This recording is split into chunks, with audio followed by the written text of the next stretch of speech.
قرية حاج بليتش قرية كردية تتبع لمحافظة حلب منطقة الباب، حيث تبعد عن حلب شمالا 39 كيلومتر وعن منطقة الباب شمالا 12 كيلومتر.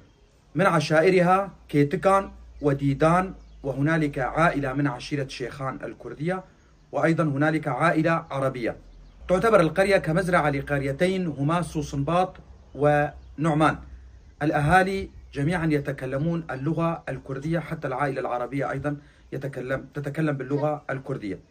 العوائل الموجودة في القرية: عائلة حاج بليتش، عائلة عبد الرزاق الحجي، عائلة سطوف الجعفر العربية لها التحية، عائلة شعبان الحنش، عائلة حمدوك، عائلة هرطو، وعائلة مسلم، وعائلة بوزان. لجميع هذه العوائل التحية والاحترام. عدد سكانها حوالي 500 شخص، ومساحتها حوالي 800 هكتار. تقع القرية بين حدود قريتين سوسنباط ونعمان، ويمر بها الطريق العام بين الراعي والباب.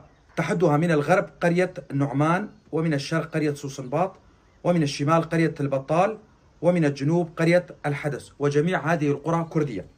تشتهر القرية بزراعة القمح والشعير والعدس والكمون، وأكثر من ثلثي مساحة القرية مزروعة بكروم الزيتون الخلخالي والتين والعنب وأشجار الجوز والرمان.